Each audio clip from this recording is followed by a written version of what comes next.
안녕하세요. 투자가 본업인 투본입니다. 여러분, 저 며칠 전에 주식 모임에 다녀왔는데 그날 들은 말 중에 가장 인상 깊은 게 있었어요. 기간 자금을 굴리시는 분이 말씀해 주셨는데 바로 1980년대는 코스피가 텐베거를 했다는 것이에요. 종목 하나가 10배 오른 게 아니라 코스피 지수 자체가 10배가 됐다는 거예요. 그것도 단 6년. 6년 만에 그렇게 많이 올랐다는 사실도 놀랍고 6년 내내 올랐다는 사실도 놀라웠어요. 저는 90년대생이고 2010년대부터 주식을 하기 시작하여 그 시절을 전혀 모르고 있었어요.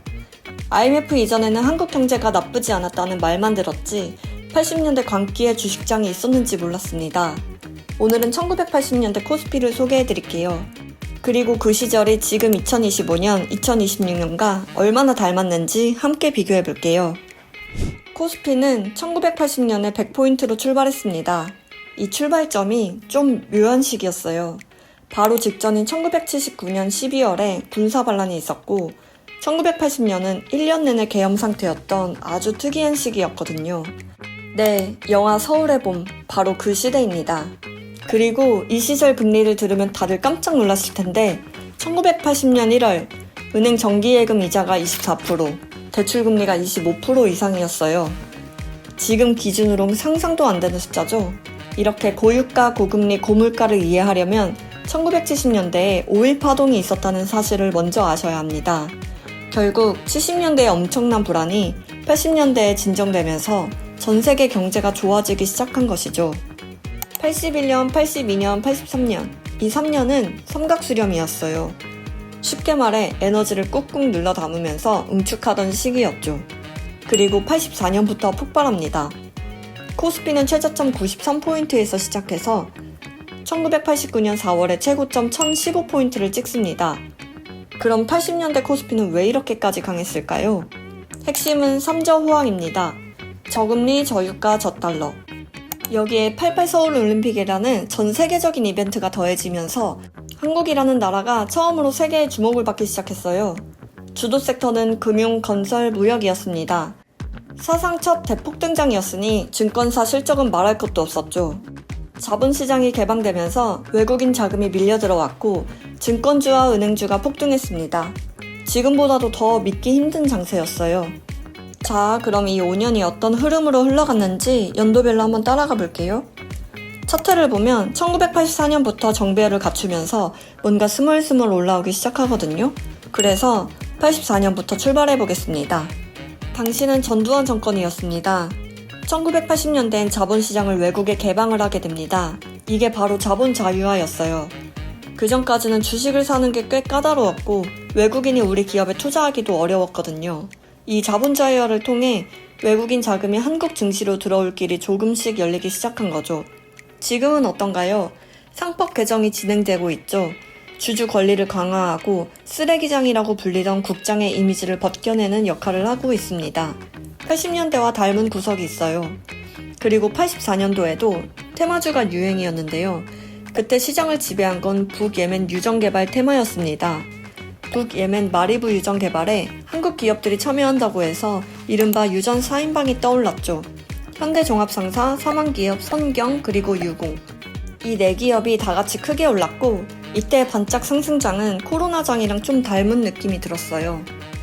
85년 상반기는 84년 상승에 대한 조정이 이루어지고 하반기부터 본격적인 랠리가 시작됩니다. 바로 시장의 여름이 시작된 때였습니다. 그 유명한 3저 호황이 본격적으로 작동해요. 첫째는 저유가입니다. 1970년대 2차례 석유 파동으로 세계 경제가 휘청였는데 80년대 중반 유가가 안정되면서 한국 같은 제조업 국가의 숨통이 트였죠. 둘째는 저금리입니다. 돈을 빌리는 비용이 싸지니 기업이 공장을 돌리고 투자하기 좋아졌고요. 셋째는 저달러입니다. 플라자 합의로 인해 엔화가 비싸지게 되면서 상대적으로 싼 한국의 물건을 찾게 된 거죠. 이 3가지가 동시에 맞아떨어지면서 한국은 제조업 실적 장세로 들어섭니다. 하반기부터 일본차의 바톤을 넘겨받아 현대차가 주도주로 달리게 됩니다. 삼성전자도 85년 후반부터 달리기 시작합니다. 여전히 3저 호황의 안정기였어요. 1985년이 현대차였다면 1986년엔 기아차가 달렸습니다. 86년부터는 금융주들이 올라오기 시작합니다. 금융주들의 상승도 이때 시작됩니다. 그리고 원래 100이었던 코스피가 2배가 돼서 200포인트를 달성해요. 이때부터 캔들이 확 커지는 어지러운 변동성의 시대가 시작됩니다. 87년부터는 세 마리의 말, 금융, 건설, 무역이 이끄는 트로이카 장세가 시작됩니다. 86년부터 시작된 금융주 상승이 폭등으로 이어지는 시기였어요. 87년이 지금처럼 미친 것 같은 한 해였던 게 1월에 300포인트, 3월엔 400포인트, 8월엔 500포인트. 그야말로 포모의 시기였습니다. 주식이 너무 잘 나가다 보니까 주도주는 대신증권, 대우증권 같은 증권주였습니다.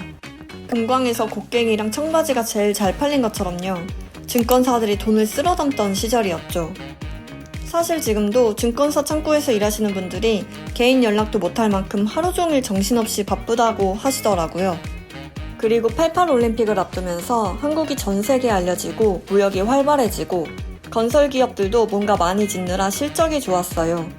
올림픽 직전이었으니 그 기대감과 열기가 얼마나 뜨거웠겠어요. 저는 개인적으로 지금 2026년이 이 87년과 가장 닮지 않았나 생각합니다. 드디어 대망의 1988년 서울 올림픽을 성공적으로 치렀고 주식시장도 함께 뜨거웠어요. 아마 이때 2030 세대는 우리나라가 앞으로도 영원히 다 잘 될 줄 알았겠죠? 88년은 증권주와 은행주가 시가총액 상위권을 채우고 있었고 이 엄청난 열기 속에서 국민주 1호인 포항제철이 상장합니다. 국영기업이었던 포항제철에 개인이 투자할 수 있다는 게 일종의 특혜처럼 여겨졌고 너도 나도 포항제철 주식을 샀어요. 코로나 때 네이버, 카카오가 국민주였던 것처럼 말이에요. 그리고 이 기업은 상장 바로 다음 해에 시가총액 1위에 오릅니다. 코스피는 1월 600포인트에서 시작해 12월에 900포인트로 마감하게 됩니다. 국민주 1호 포항제철의 성공에 힘입어 이번엔 국민주 2호가 상장됩니다. 바로 한국전력이었죠. 포항제철이 상장 후 크게 오르는 걸 보고 그때 못 탔던 국민들이 이른바 한정코인 가자를 외쳤겠죠? 그리고 마침내 코스피는 1000포인트를 달성합니다. 3월에 1000을 찍고 최고점은 4월에 형성됐어요. 그런데 그게 마지막이었습니다. 이후 연말까지 삼각수렴을 만들더니 1990년부터 대폭락이 시작돼요. 그리고 이 하락은 훗날 IMF까지 이어지는 끔찍한 하락장의 서막이었습니다. 자, 그럼 이 5년간 가장 많이 오른 종목은 뭐였을까요? 삼성전자, 현대차, 포항제철? 다 아니에요. 80년대 진짜 주인공은 바로 금융주였습니다. 86년 1월에 3,000원대였던 대신증권은 89년 3월 피날레에 57,000원을 기록해요. 무려 18배가 오른 겁니다. 대우증권 같은 당시 잘 나가던 증권주들도 비슷한 상승률을 보였어요. 상장 폐지된 종목이 많아서 정확한 확인은 어렵지만 당시 증권 섹터가 33배나 올랐다는 얘기까지 있더라고요.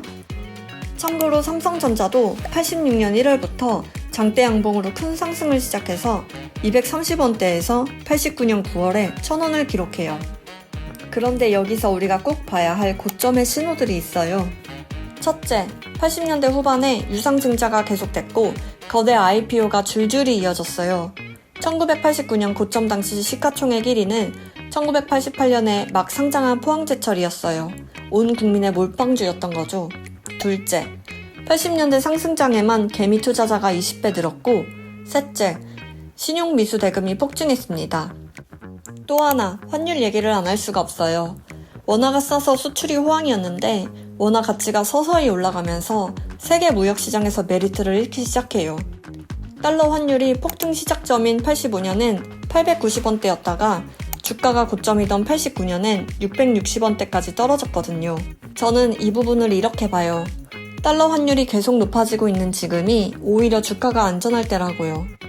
환율 차트가 피크를 찍고 점점 내려오기 시작한다면 그때부터는 긴장해야 할 것 같아요. 그런데 과거 데이터를 보면 그 상승이 무려 4년이나 이어졌습니다. 그래서 상승은 정말 쉽게 판단할 수가 없는 것 같아요. 자, 그래서 결론입니다. 너무 많이 올랐다. 이 말은요, 절대 시장을 빠져나올 이유가 되지 못합니다. 80년대가 그걸 증명했어요. 93포인트에서 1015포인트까지 5년 넘게요. 아, 오해는 마세요. 지금 꼭 80년대처럼 5년 상승장이 온다는 얘기가 아닙니다. 다만 한 가지는 분명해요. 지금은 80년대에 한국이 주목받았던 그 이슈들보다도 오히려 더 큰 이슈와 관심을 받고 있다고 생각해요. 그 당시보다 현재 한국은 더 큰 호재를 맞았고 이제 수출 5위 국가로 올라선다고 하고요. 게다가 지금의 세계 시장은 80년대보다 훨씬 더 많은 양의 돈이 흐르고 있습니다. 과연 이번 상승장은 코스피가 얼마까지 오르게 될까요? 1980년대와 지금을 한번 비교해보시면 좋은 힌트를 얻으실 것 같네요. 다음 영상에서도 세계에서 일어나는 재미있는 경제 이야기를 가져오도록 하겠습니다.